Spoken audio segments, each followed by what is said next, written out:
Well, beautiful people, best damn nation. It's a beautiful day in Zamunda. Welcome to the Best Damn Wrestling Podcast. I am your humble host, Brian Renegade, and with me, I have the best damn crew. First of all, I have one of the most dangerous men in America. If you see him on a dark alley, run. He will beat you up in front of your girlfriend, steal your car. He is the green-eyed bandit. He's the usual suspect for every crime. He fights people. He bites people. He's your mama's favorite wrestler, and he can whoop. Yo, daddy has the one and only maniacal Roosevelt. What's happening? Now I ain't biting nobody in a very long time. You trying to make me out like Mike Tyson or something? No Diddy, bro. I'm not biting nobody. What up, B? What's going on, B? What's going on, man? How you feeling? Oh man, I feel blessed and highly favored, my friend. Thank you for asking. Look, we got more than a special guest in here today. Some would consider this man to be royalty. I'm gonna go ahead and let you do the due diligence and introduce the king.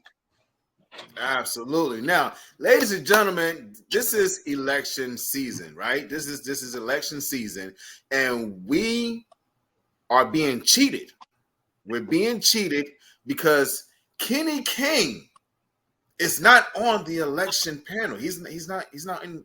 His name is not up there. This man's name needs to be up there. We need to be voting for Kenny King for president of the United States for 2024. The man has done it all in professional wrestling. So what is next for him? President of the United States. Ladies and gentlemen, boys and girls, children of all ages, Best Damn Wrestling probably presents to you one of the greatest superstars I've had the esteemed pleasure to have met in my career. I first met him when he was part of Ring of Honor. He was a chop it up. He's giving me some really great advice. He's now part of TNA Wrestling. Ladies and gentlemen, the one and only Kenny King. What up, bro? Yo, all of that is true except for the TNA Wrestling part. But you know, oh no, man, it's been almost a year. Yeah, I mean, I guess that means he don't watch TNA. Man, listen. What is wrong with them? It's been on. That's a whole. We're gonna dig into it. We're gonna dig into it. We're gonna figure out what's going on. Well, ladies, for those who don't know who Kenny King is, give them a brief rundown of the man, Kenny King. Oh, you're talking about me. I mean, Kenny King is a 23-year professional wrestling veteran. I was trained initially on national television on WWE Tough. I was a finalist on Tough Enough after being Tough. So I guess that means I was trained by Al Snow, Bob Holly, Chavo Guerrero, and Ivory. After I left Tough Enough, I found a wrestling school. So around that time, this was right after the first stuff, and this is my cat being in shape. Whenever I do one of these podcasts, she feel like she got to come and get her little cameo. So she doing what she normally do. This was right after the first Tough Enough, and a lot of them cats had been taking, bookings, but they'd only really been wrestling from Tough Enough, so they didn't know what they were doing. I mean, I didn't know what I was doing at the end of Tough Enough, so they're taking bookings, indie bookings, and stinking up the joint, and basically it was a name, all the Tough Enough kids, they don't, they don't respect the game, blah blah blah blah. So I trained for a year after Tough Enough because I wanted to be able to know what I was doing. Right, Tough Enough provided a really good base, but I didn't really know what I was doing. And found a school here in Vegas, who's one of the main trainers was a guy named Cowboy Scott Casey, who was Booker T's trainer, and was very fortunate that toward kind of he kind of broke his wrestling retirement, but Nick Bockwinkel would come by and train us on promos and things like that. And so being able to have that kind of pedigree in this business is crazy. And so, that led to Ring of Honor, multiple stints in Ring of Honor World Tag Team Champion 3 times over, 2-time Ring of Honor World Television Champion, 2-time X Division Champion for my stints in Impact. So New Japan Pro Wrestling, CMLL, yeah, your boy's been around.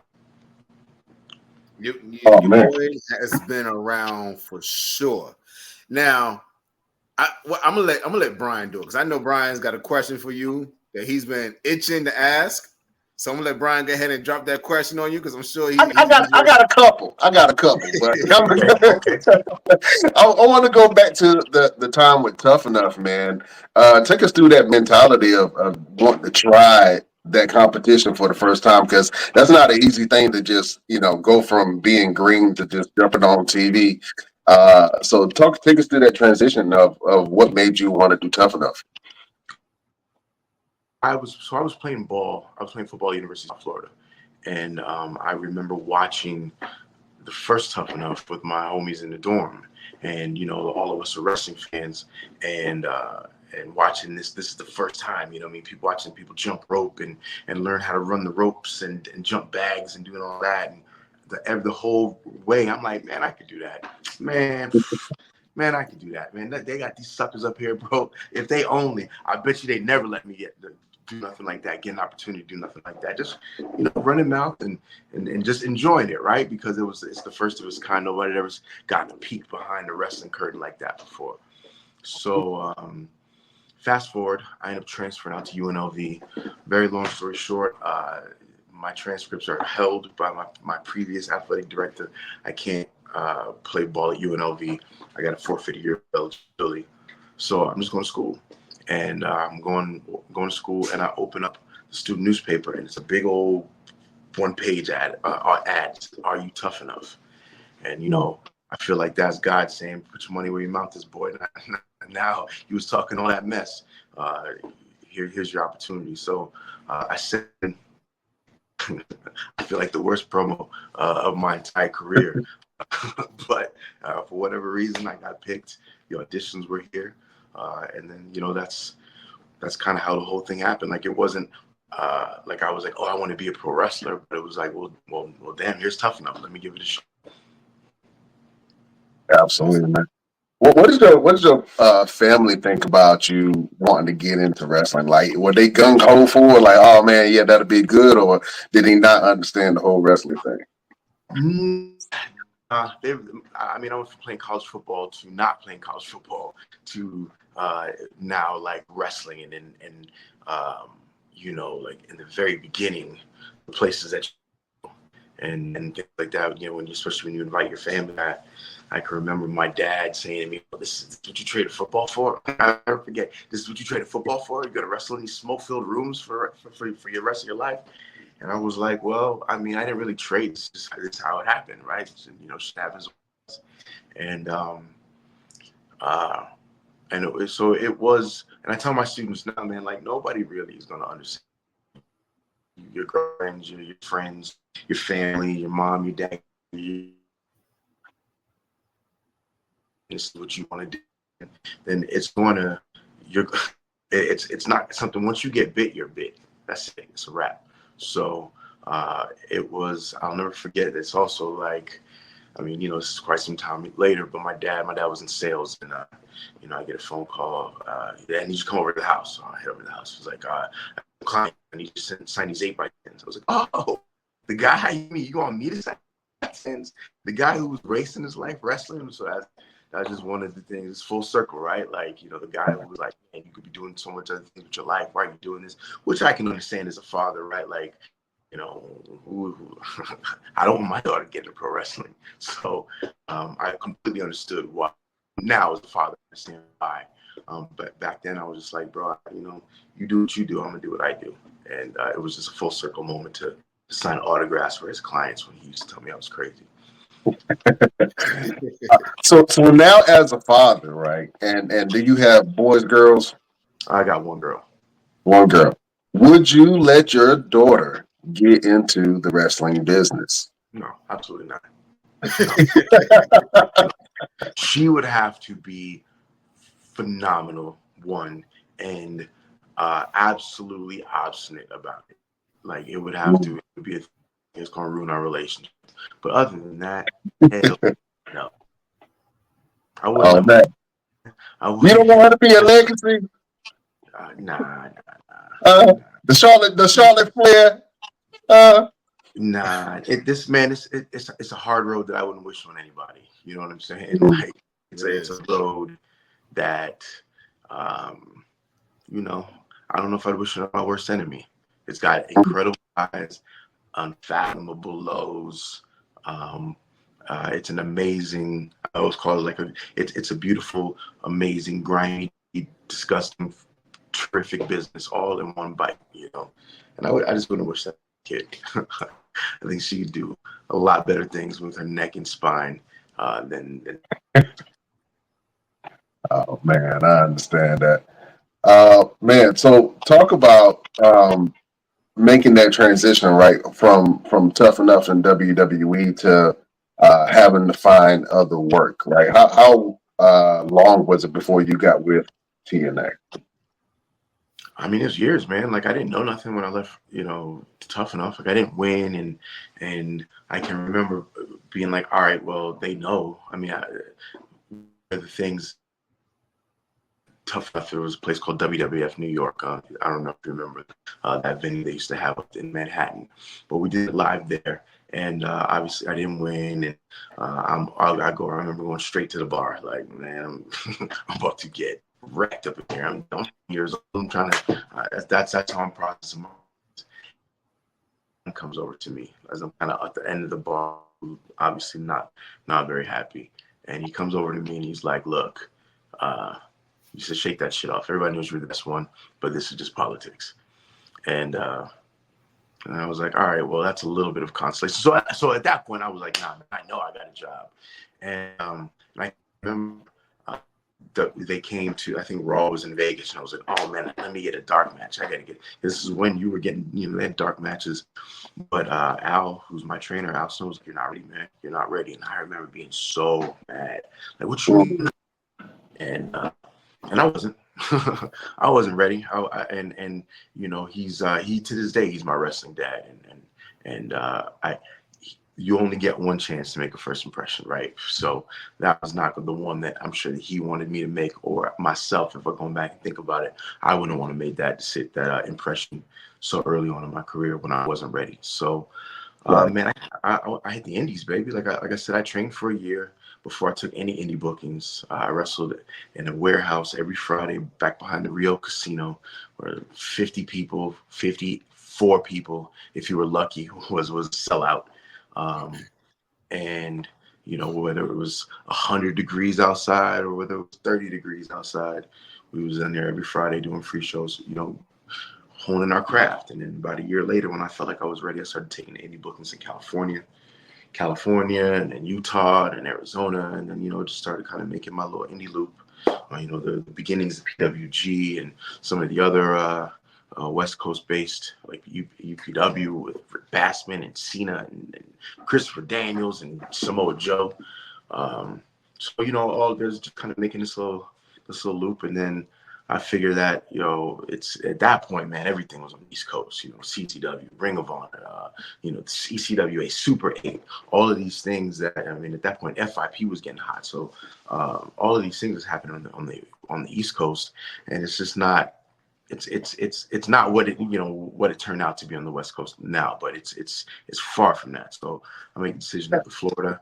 There may or may not have been a woman involved also. Florida.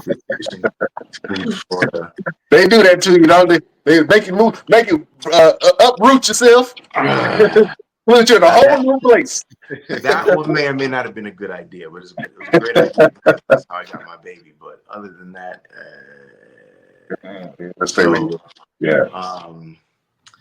so yeah, that's how I end up, you know, working the indies in Florida. That's how I ended up meeting Sal and FIP and Gabe, you know, Ring of Honor. But how I got to TNA the very first time I was at TNA was a girl that I was on Tough Enough with, a girl named Jess Ward, who's now actually married to Tommaso Ciampa. Jess Ward was one of my roommates on Tough Enough. And I remember going to Universal. I can't remember who had said, "Hey man, just come to Universal and just shake some hands and blah blah blah." I can't remember. Maybe it's an extra gig or whatever. But I'm backstage during the early teen days. This is before they were even on Spike. So this is like the Wednesday nights on Fox, Fox Sports days, right? Yeah. Maybe not Wednesdays, maybe Thursdays, but this is right before Spike TV. And I'm just kind of backstage, and Jess is walking by with a clipboard. I'm like, what is this girl doing here? And so we kind of reconnect, and she hooks me up with Raven, I think it was. She's like, oh, this is like, let's see if we can use him in something. And my very first televised appearance in person other than Tough Enough was Raven smashing me in the head with a trash can. And, and that's kind of how that started. And then I got in with Terry Taylor, and I would come back in, and I did a pretty long string of jobs, right? Like I got to wrestle like Ron Killings, the Dudley Boys, Monty Brown.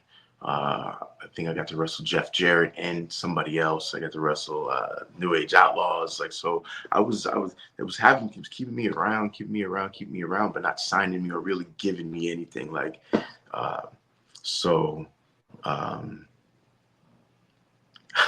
this is a funny story, and I always tell him this when I see him. So Scott D'Amore is like Jeff Jarrett's number 2 at this point, and so I'd been coming around for a while at this point, like I'm saying. So I see Scott coming out, and I'm like, hey Scott, listen, man, I really appreciate the opportunity that you've given me. All the spots, all the shots, but I really feel like if you give me an opportunity to do a little bit more, I can be very valuable. Just let me show you what I can do.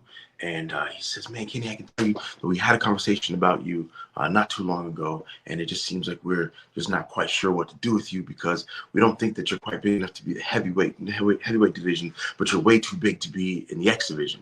And as if on cue, here comes Joe walking out with the X division belt. Well, looks at me. Joe at all of like 290 pounds, right? Looking at me, looking at Scott. What's up, guys? So I'm looking at Joe, and I look at Scott, and Scott looks at Joe, and he knows I'm burning a hole in the side of his face, and he's just like, he looks at me, he's like, all right, well, good talk, man. So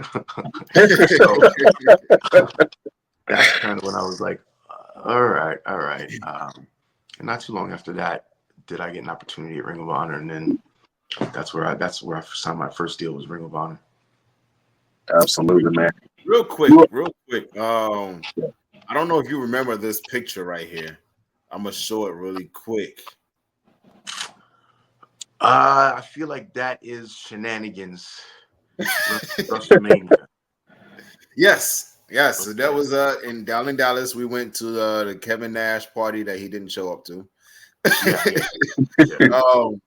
But from the moment I met you, and I mentioned this early on, we was at Ring of Honor, you was always that guy that always wanted to help everybody that was trying to get a spot because, like you just said, you knew what it was like trying to do everything you could for someone to notice you. And I remember we walked to the store. You and I went to the store, and we came back and we were sitting outside the 2300 Arena. It was a Ring of Honor show, and we was chopping it up, and he was like, yo, man, I want you to do everything you can to get here.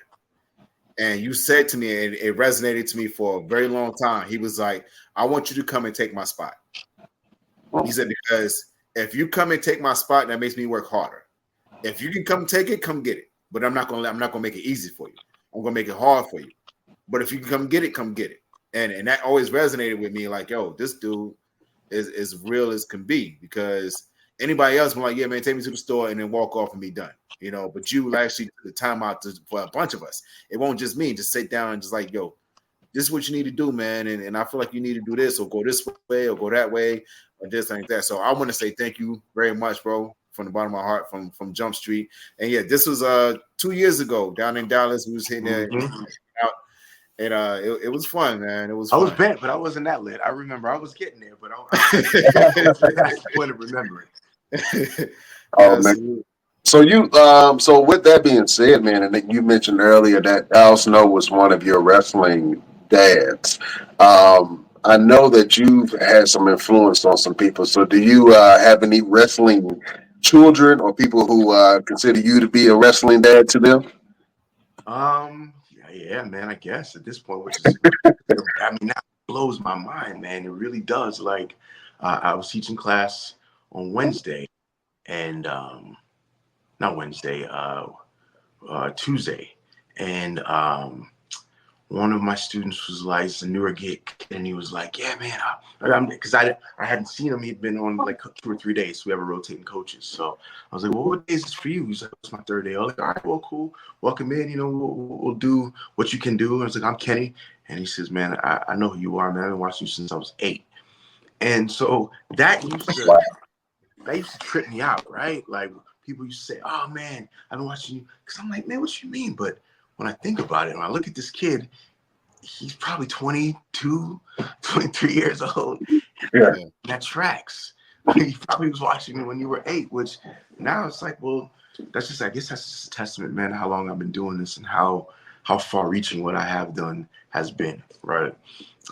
So I feel like my Obi-Wan Kenobi, like I call him my Padawan, is a guy who's got just unlimited amounts of potential.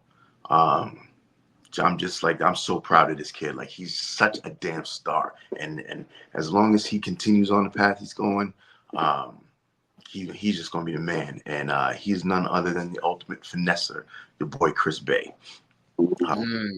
Chris Bay, I started with Chris Bay pretty early on. I taught him how to throw his first drop kick. Um, there's a Chris Bay story where that we tell, and he tells too, which I dig, where he asked me during class one day. He's like, "All right, man. So this is when Bullet Club was killing it." He's like, "Man, how do I get some Bullet Club merch?" And I looked at him and I said, "Bullet Club merch." He's like, "Boy, you better worry about how to get some Chris." He was going on a Chris Strong, and then I was like, "You better worry about how to get some Chris Strong merch. Don't worry There you about go. getting somebody to buy Bullet Club merch. Find 10 people to buy some Chris Strong merch." And 3 or 4 years ago, the whole thing comes full circle where Chris Bay has Bullet Club merch. You know what I'm saying? And so that's just one of the dope things that I feel like wrestling's been able to give back to me, right? To see this kid who just wanted some Bullet Club merch get his name on Bullet Club merch. That's just incredible. Chris Bay. She's another very talented lady. Her name is Maserati. She's been around a lot of places. It's a bunch of my guys, man. His name, a guy named Shogun.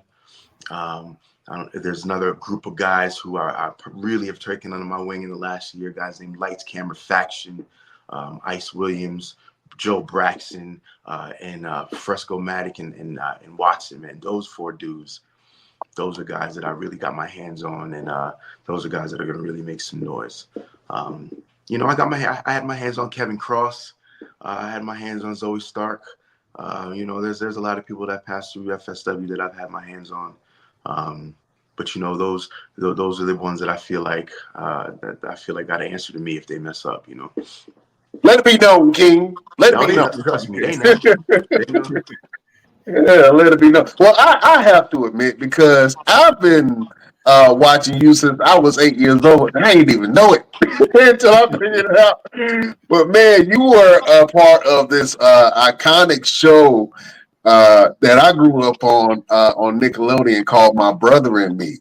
And I love that show. I always thought that show got canceled way too early. And for me, it wasn't a lot of me on TV. You know what I'm saying? So me seeing young kids on Nickelodeon of all crazy, man, I thought that was a great show and a little bit ahead of its time, man. Can you talk about your time being on that show? Man, this is what I want to say about My Brother and Me, first and foremost. My Brother and Me ran for one season in like 1994. And you have people who are our age and around our age who this is so much a part of their culture, so much a part of what they remember. Oh man, I remember My Brother and Me. And almost 30 years later, it's like, who knew that this show that got canceled way too soon, and I'll tell a story about that, would resonate with so many people still so many years later. It's a crazy thing. Yeah. So I've been I was a kid actor. I used to get my act on. I was doing commercials and I was on Clarissa Explains It All and Welcome Freshmen and Snick commercials. Are You Afraid of the Dark? So I was probably on a lot of different things if you watched Nickelodeon in the '90s, you probably saw. Like I was on the Temple or the pilot edition of Legends of the Hidden Temple. Mm-hmm. I did motion capture for the Super Nintendo Guts game. My little 9-year-old Kenny face is still on it. So you lived my dream, sir. I've been on your TV your whole life. Yeah, you lived my dream. I remember all those shows. I'm like, you was on Temple? I did the pilot episode before OMAC even worked. It was just the guy standing by him, and they was trying to get the mouth and the. So I was a green monkey way back in the day. Oh man, OG Green Monkey. The first green monkeys. So that's kind of how that happened. It was just a thing, and that actually, so the episode that I was on was actually the pilot episode of My Brother and Me. So that's the episode that got the show bought. And so what was supposed to happen was that was filmed as the last episode of the season, and I was supposed to be brought back as a main character in the second season. And somehow in between this and that, it got canceled. But yeah, I was actually going to middle school with Amanda Seales at that time. Like I've known Amanda Seales there my whole life.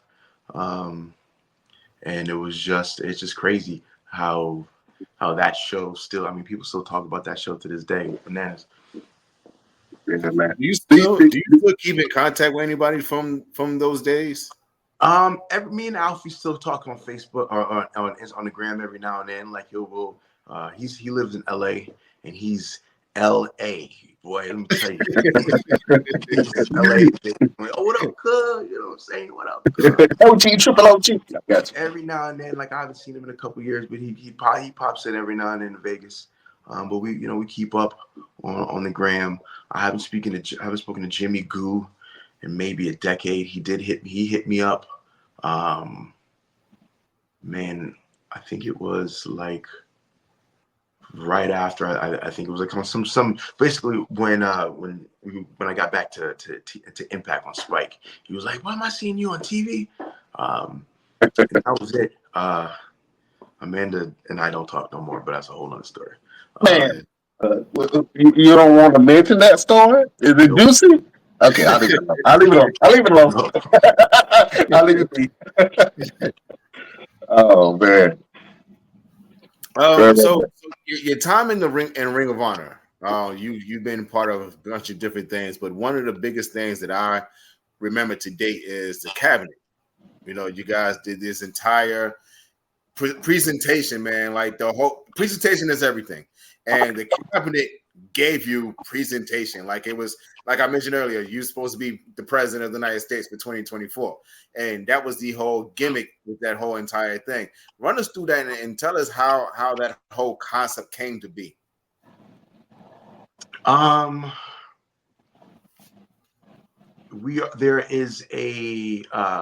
There's basically come down from down high that we're going to put a 6-man tag division together, and Rhett and I. So I had just come back to Ring of Honor, and Rhett and I had reunited, and it was going really well, but it was just kind of, I mean, we were just, it was us, the Briscoes, War Machine, the Young Bucks, Frankie and Chris, Shane and Keith Lee. So we're in a dead heat as far as like a tag team race, right? And at that point, they were literally only tossing the titles back and forth between the Bucks and the and the Guns were there too.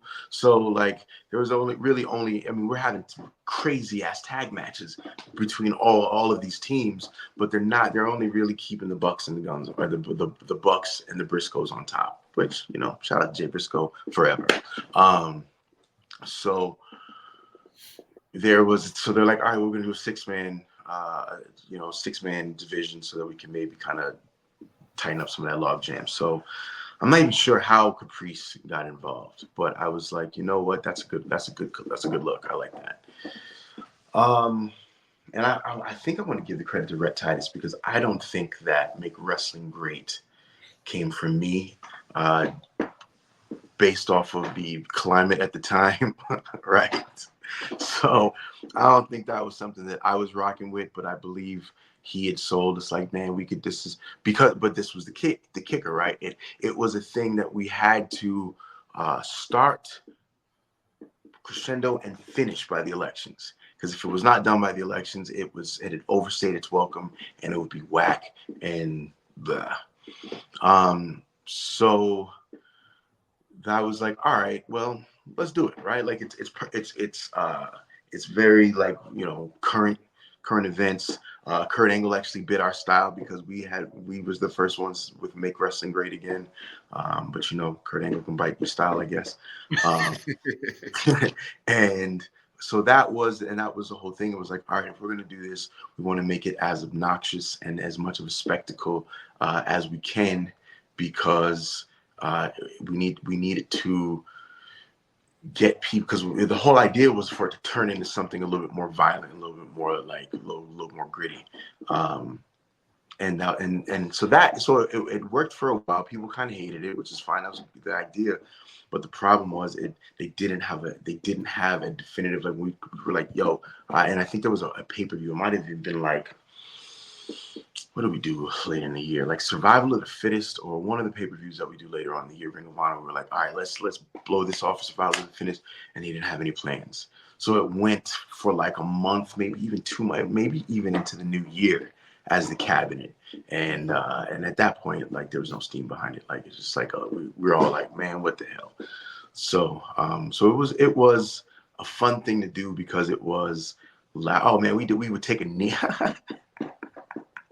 We would take a knee at the Code of Honor, right? Like they would come shake our hands, and then we take a knee.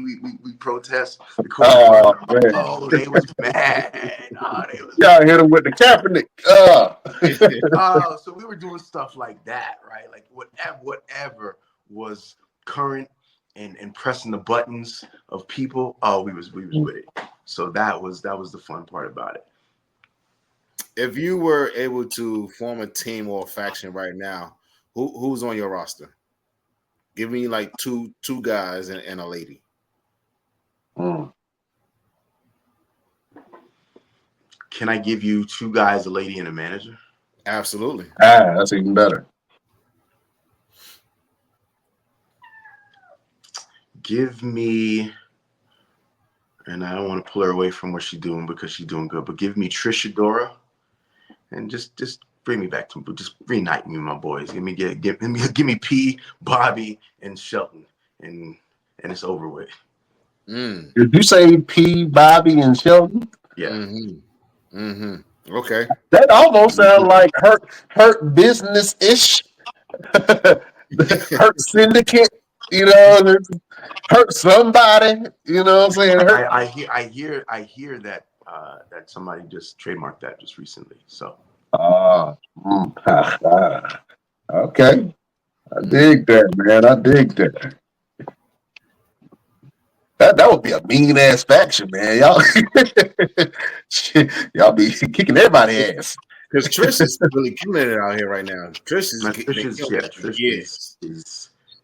like, for someone to not really pick her up really big. She's been killing it for years. And whatever's going on with Bobby and MVP and Shelton Benjamin, I don't understand.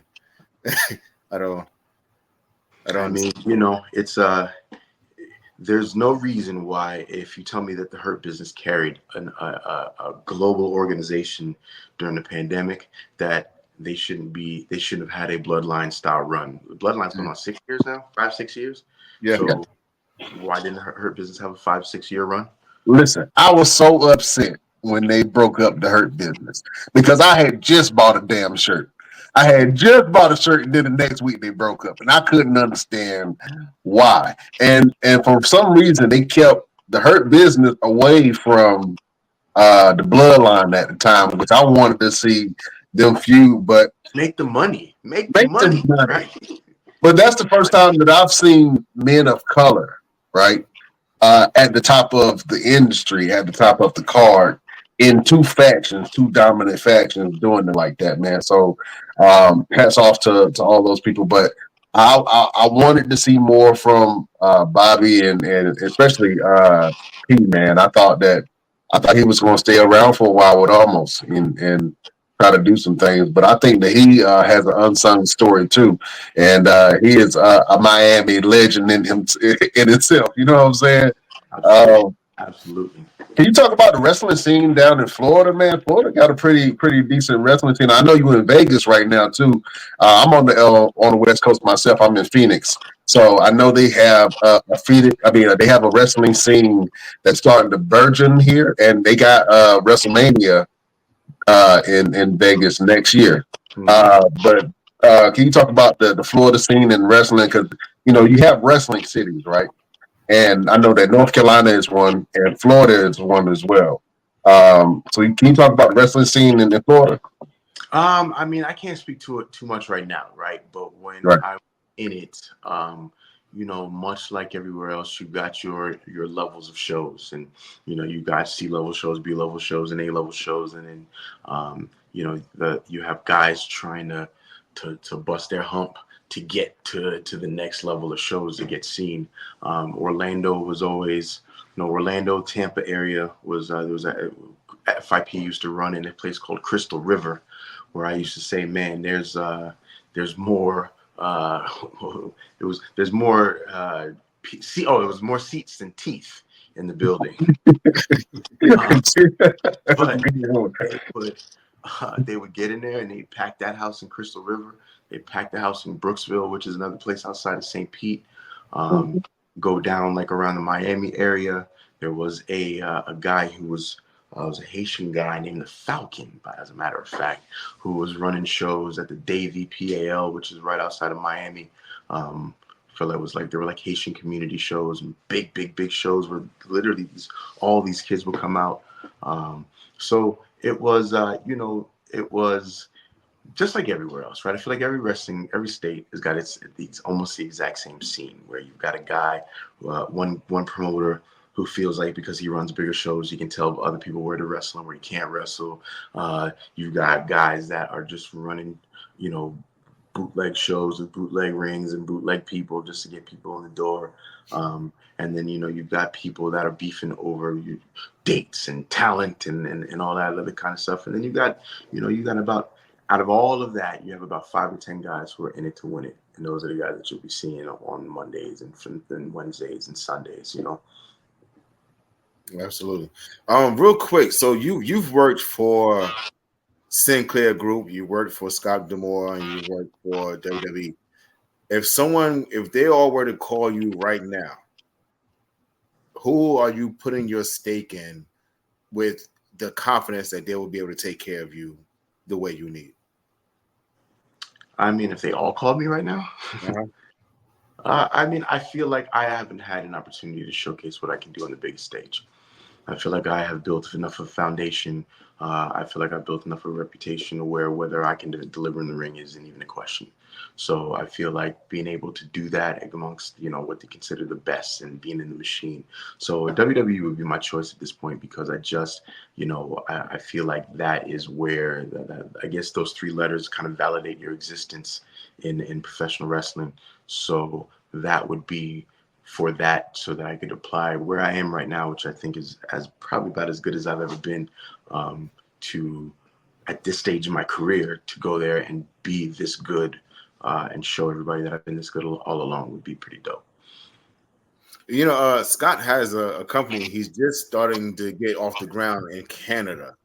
Any aspirations of being able to work out there? Like with every company, man, I just want to see how it goes, right? I'm happy it's another place where the boys can get a job, will get a payday. I'm happy that there's another place, that will be professional wrestling, because Scott D'Amore don't play around. Scott D'Amore knows pro wrestling. Scott D'Amore knows how to deliver good wrestling to fans. He understands matchups. He understands the wrestling game. So it won't be rinky dink. it'll be something that fans will definitely enjoy. And as it gets successful, and there's only one show I think planned for right now, and how many promotions have run one show exactly. So I wish them the best, man. I have no beef with Scott at all. I like Scott. Scott gave me an opportunity and impact when Ring of Honor imploded. So I wish all those guys the best. My young youth, Sheldon Jean, the Canadian gangster, he's going to be on one of those shows. So good to see what he does. Awesome. Go ahead, Bill. Absolutely. Yeah, man, I'm gonna dig back into your acting bag a little bit. You know what I'm saying? Not sure if it was quite acting or not, but you were on a show, a worldwide phenomenon, man, called The Bachelor, if I'm not mistaken. Can you talk about your time being on that show? So I was on The Bachelorette, and then I was also on Bachelor in Paradise. So I got two of them things. Two bachelors, yeah. Two chicks. I got two of them things. The Bachelorette, man, was a dope experience. I got a phone call one day. So I'm old school. So back in the day, you could get a phone call at any moment, being like, "Hey, this is Vince McMahon. I need you to get in your bag and drive." And the boys rib you at any point. So I've been conditioned to this, right? Yeah. So I get a phone call one day. It's a 310 area code, LA. I don't recognize the answer. "Hey, is this Kenny?" "Yep." "Hi, this is XYZ from ABC. Would you ever consider being on The Bachelor or The Bachelorette?" I know somebody's ribbing me. So my very first, response is, "I'm black, right?" And there's silence at that end. Open silence. Yes. Yeah. Oh, okay. All right. So what do you mean? What do you need? And that's kind of how it started, man. It was a process. It definitely was a process to get on it. But it was a very dope experience. I mean, there's guys that I still talk to this day. There's a group of us that we still like really tight, being able to travel all over the world. And man, like, it's as culturally relevant as pro wrestling in its own corner of the planet. You know what I mean? Like, there's still people who recognize me from The Bachelorette. There's still, people that want to ask me questions about The Bachelorette. What about this? What about this? Is it really like this? So it was as important, I feel like, to my relevance as Tough Enough or anything else that I did. So it was a really dope experience. Obviously I didn't find love, but it's all good. Did you want to win the show? Did you want to win? I was open to the opportunity, right? I did not. So I'd never seen an episode. So when they called me, it was like, "Hey, we want you to do this." I called my mom. I'm like, "Mom, can you do me a favor and like watch some episodes of The Bachelorette to see if I should do this or not?" She's like, "What?" I just like watch like 2 episodes and see if I should do it. And then, so she calls me back. She's like, "Are you crazy? Like, is this what you want to do?" But I'm like, "I don't know," because I don't watch the show. I know what it's about, but I don't really know. I'm honestly in my brain, I'm thinking it's like, okay, it's like Love Tough Enough, right? Like we're gonna do some stuff, gonna be some physical challenges, we're gonna have some time to go out and hang out and have some drinks, and it's gonna be all that. But it wasn't like that at all. So I was just open to the opportunity. If this is how I was gonna meet my wife and it happened on a freaking dating show on ABC, then great. It wasn't too long after that I got there that I was like, yeah, this is not it. But I'm still gonna stay on as long as I can. You know what I'm saying? Yeah. Boy, you better than me. I couldn't be on there trying to prove my love to with 30 other dudes. Like, every night I got to prove my love. Yeah. I mean, the thing is, you get cut pretty quickly. So there's dudes getting sliced every week. So and after a while, bro, it was like they would say, "I think you guys like spending more time with each other than you do with Rachel," and it wasn't really not true. Like we was bonding, we was playing cards, like we was having a good time. They were like, "Screw Rachel, man. We're gonna get drinks after this." Rachel was cool though. Shout out to Rachel. She was cool. Shout out to Rachel, but at that time it was like, "Hey, we about to play some spades real quick. get this dice game popping. I'm going on this date. I'll be back. Don't you look at my cards. I know what I got." Oh man. So look, man, what's next for Kenny King, man? Do you have any projects that you're working on? Anything big? I know that you're doing training and stuff right now, but what's next for the King? I mean, I'm training. I train with FSW, Future Stars of Wrestling. I think we are the premier school on the West Coast. No shade to anybody else. Shout out to guys like Santino and what those guys got going on. But shout out to the what was it? It's Arizona Championship Wrestling. I think they do. Yeah. And Gallo, they run a good school. But as far as like what FSW brings to the table, man, I feel like it's just we teach you how to be on TV. We teach you production. We teach you entrances, promos. I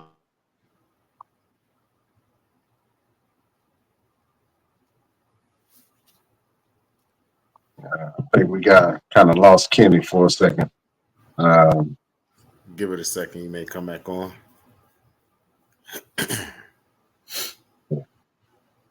It always pauses on an unflattering picture, don't it? Y'all need to fix your internet over there on the West Coast, man. Hey, man, it's a lot of people pulling at the same time. You know what I mean? The city's got to get over mountains and stuff, man. It's a lot, Yeah.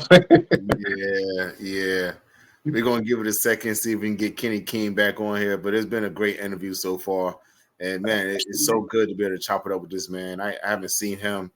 Then we just lost him a little bit. He'll come back. But I was very interested about the whole Bachelor thing. I was like, I don't know if I could be one of 30. You know what I'm saying? Like, after she get off a date with somebody and the date went good, she done kissed the dude, and they're like, all right, Brian, you up next. Next is your date. I'm like, she just got fondled on the last date. I know you. Did you brush your teeth when you kissed her? I want to kiss after you. Yeah, I'm not kissing after you. In your sloppy seconds. You in the same room as me. I know you ain't brushed your teeth this morning. See, I couldn't do it. I couldn't be on The Bachelor. I couldn't be on no dating show, nothing like that, man. I'm just a little funny at it like that. Oh man. Yeah, I couldn't do it. But like, yeah, I couldn't do The Bachelor. 30 dudes, bro. That's a lot. Could you be on The Bachelor? Like, if you had a whole show just for you, could you be on The Bachelor, like The Bachelor, and have like 30 women that you had to choose from back in your heyday? I know you got the love of your life right now, but back in your heyday, I got the perfect one now. I got the perfect one. But, man, I'm gonna be honest with you. I thought about it. I've actually thought about it. I was like, I would love to be on that show, like just give it a chance. But I was like, I would have a ridiculous headache. You gotta think about it. Like you're sitting with this one and you're vibing, and then you get with the next one, and then you're not vibing, and you got to deal with whatever she got going on. He was like, all right, I'm ready for this to be done because I'm ready to get rid of you. And then you get with the next one, and then you feel like you're vibing until later on she started acting crazy. Like it's just too much, too many factors, too many energy, man. I'm an alien, bro. I can't deal with too much of these human energies all around at the same time. Like that's a lot. That's a lot. Yeah. I can dudes that deal with multiple women at the same time. God bless you. I couldn't do it. I only need one. I'm gonna be 100 with you. Back in the day. Long time ago. Long. That's what you do. One here, and keep it separate and keep my mind focused and everything else. But man, after a while, you be like, all right, let me look at my calendar. Okay, I got this one on Wednesday. All right, she on Tuesday. Oh shoot, I'm gonna book 2 on Tuesday. All right. Damn, I got Cheryl and Jennifer on the same day. What am I doing? I got wait. Okay, I got 3 Kims now. Which one is which? Which one is Kim? One of them Kims got stinking breath. I don't know about this Kim. Yeah, see, that's too much to keep up with. Too much to joke. And then you got to figure out like who has allergies. So you can't take this one or this restaurant because she got allergies. You got to remember that. She allergic to shrimp. Took someone to the movie and you like, okay, baby, we want to go see this movie. Like, we saw it already. You right. Yeah. Shout out to everybody who can balance multiple partners. I ain't the one. I can't. I'll be forgetting people's names too much. Right. I got the perfect one now. We good. We happy. We excited about life. Just man, listen. Yeah, I'm good. I don't need 50-11 of them. I don't need 3 Kims. I got one lead. Just got one lead. That's it.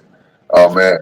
Well, listen, man, we had a great interview with the one and only Kenny King, man. He was able to talk about his wrestling career coming up and Tough Enough, being on The Bachelor, being on the hit television show on Nickelodeon, My Brother and Me, and much more, man. So make sure that you guys go back and check out the rest of this interview. And more than likely, we'll have Kenny King back on the show, man. Great guest, positive brother, man. And we're looking forward to more stuff from the one and only Kenny King.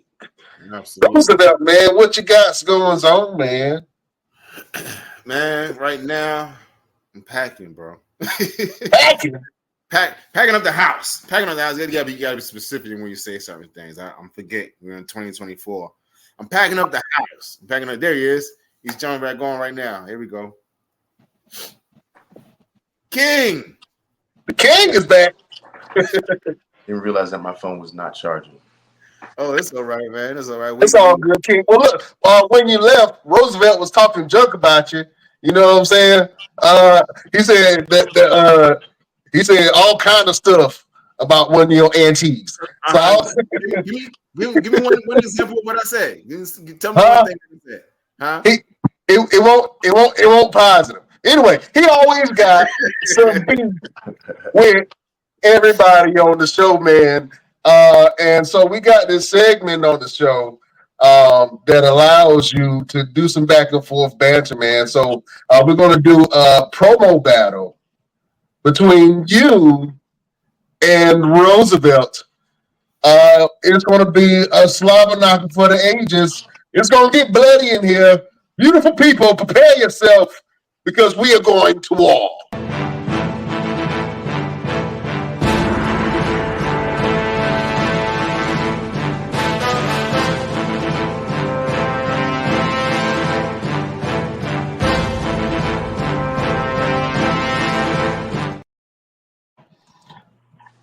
All right.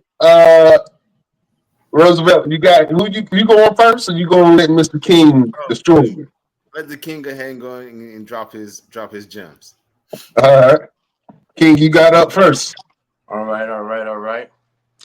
Well, in case you don't know, or in case you just slow, my name is Kenny K-I-N-G King. And for the better part of his career, Mr. Roosevelt Connors has been walking in my footsteps. He's been picking up my cheesecake from Junior's. He's been fetching my bag, walking my bag around. So just because you got green eyes don't mean you can go there. When you see me coming, you bend the knee. When you see K-I-N-G coming, you pay your respect. Because from here to North Carolina, everything you've done, I see you just went to Europe to go hone your skills, man. You just walking in my footsteps. Did you see my statue when I was there? So from here on, when you see me, all you do is bend the knee and salute your K-I-N-G. That's the good smoking. Pow, pow. Yeah, hit him with some body shots. That was some stiff body shots from the King. Kenny King, man. Oh, man, Roosevelt, what you got to say about that? Is this your king? Is this your king? Because for the longest that I've known you, you don't look like royalty to me. You look like the guy that's been trying his hardest to stay at the top of the mountain, but realizing that on the back of your neck wasn't the wind. The back of your neck wasn't the rain. On the back of your neck was me, that fire-breathing, green-eyed dragon. Letting you know your spot, your kingdom, your throne does not belong to you. You're not my king. You're just the next man, the next step, the next obstacle for me to let the world know, and to remind you that I'm Roosevelt and I like to fight. All right. Book that. Somebody Yeah, book it. Somebody book it. book it, damn it. Book that ASAP. Oh man, great promo battle from the one and only Kenny King and Roosevelt. Man, listen, I put my money on it. Damn it, you in Vegas? I bet on it. I bet on it. They'll take your Oh money. man, yeah, take all my money. They'll take it, no question. Oh man, Kenny King. Let the beautiful people know what you got going on and Oh where man, can they right find now, right now I'm doing what I want to do. Right, it's the first time in 14 years that I haven't been under contract. So I'm wrestling who I want to wrestle, where I want to wrestle, however I want to do it. I'm involved with a company right now, a really good up and coming company called ACW, All Caribbean Wrestling. We're doing shows all in the Caribbean. So we did a show in the Bahamas, which was sell out. We just did a show in Kingston, Jamaica, and then we're going back to the Bahamas next month. There's it's FEW in Florida is kind of like the sister company to it. But I mean, we've just got it's an amazing roster. Mark Henry is very much he's our general manager and he's involved in the office. The Pope is involved. Myself, Lindsay Dorado, Jay Rios, Maserati. We just got a whole bunch of dope athletes. The Kentish brothers, the Russell twins. Like, we've got a whole bunch of dope athletes that are just right there, ready to give. These countries that they love wrestling. The Caribbean people, they love pro wrestling. So for us to go there and give them a show with a bunch of people that looks like them, they love it. They eat it up. It's been a very amazing venture so far. I look forward to. We were supposed to do Guyana, which is my place. I Guyanese man, but we might get to Guyana next year. But I'm excited with what we got going on there, and that's kind of what's happening right now. ACW, All Caribbean Wrestling. Check it out. It's dope. Oh man, do y'all serve plates after the matches? Well, I'll go to a show right now, boy. That's not a bad idea to have curry That's chicken, not a curry bad goat, and idea. jerk chicken Boy, plates. you have a food truck in the back, and some curry, some goat, and some oxtails. And some Boy, curry goat I'm with trying your to tell you. ticket. You know what I'm saying? You sit down with your plate, eat wrestling. Oh, What? we missing out on money. Take my money right now, damn it. I got $50 on it. Oh man. Look, just have cookies and milk for me. I'll be backstage, get ready for my match. Just cookies and milk. I don't need all that. Just Man, you worry about cookies and milk. I'm trying to get some meat pies. You up here talking about cookies and milk. The problem is I'm gonna be back there with the oxtail trying to call my match and put my match together with the oxtail. Like, That's right. You can cheat, man. You can flick some curry goat in somebody's eye. Just yeah. Oh man. Well, listen, man. We like to do this thing at the end of each and every show where we give a little bit of motivation, a word of advice, a quote, something to get people through their week and through their day. We call this segment "Final Word." So, Kenny King, do you have a final word for your beautiful subjects? Yeah, man.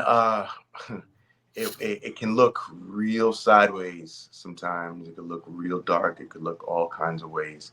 But just remember that God will provide. It may not be the clearest of all paths. It may still have a whole bunch of sticks and stones on it, but He will provide a way through. And you just got to keep trucking, man. One of my best friends, he's a football coach in Florida, and his number one thing to say is, man, just keep chopping wood. Just get up every day, sharpen your axe, and keep chopping wood. And so keep chopping wood, man. You never know. You just never know when what that next day can have for you. Absolutely. Keep on chopping wood. That is a great word from our king, Kenny King. Yeah, that's the only king I recognize, Roosevelt. Got something to say? Bust you in your mouth. Roosevelt, do you have a final word for the beautiful people? Yes, absolutely. My final word is sit down and shut up. Sit down and shut up. We get so wrapped up in wanting something so bad that we sit and we start saying, why not? Why isn't it here for me now? Why is it taking so long? Why do I have to go through these obstacles? Why do I have to go through all these tests? Why is this person getting all these great things and they're a horrible individual? Just sit down and shut up. Because you just never know what is being worked out for you. And when it comes for you, is nothing that's going to be able to stop it. It's nothing going to be able to take it away. So stop asking questions. Stop complaining. Stop looking at the next person about what they have and what you don't have. Just sit down and shut up. It's coming. Man, you made me feel like I was 5 years old. Sit down and shut up. Oh, man. That was the final word from the one and only Roosevelt. Beautiful people, if I had to leave you guys with a final word, I would have to say that discipline paves the road to success. I'll say that again. Discipline paves the road to success. A lot of times, you ever find yourself wanting something, and you're like, man, like you just mentioned, oh man, I want this. Why I don't have it? Why? Or I can't get this now. But the thing is, sometimes we are not in position. We're not in position to receive the blessings that God has for us. You know what I'm saying? And it might be a little thing, like for instance, me and my wife last year, we wanted to have a baby, but we wasn't in the right place to be able to welcome an addition to our home. And then we moved into our new home. Now we had the space. Then we just got married, and then we had a baby after that. So although what we wanted was a baby, it wasn't the right time. We wasn't in position to receive that. You know what I'm saying? So sometimes you have to put yourself in position to receive the blessings that God has for you, and stop worrying about other people and their blessings, because sometimes other people's blessings might be a curse to you. You know what I'm saying? You know what I mean? We all seen that girl that was fine as hell back in the day. We never wondered why she didn't have a boyfriend. She crazy as hell. She could have drove you crazy. You know what I'm saying?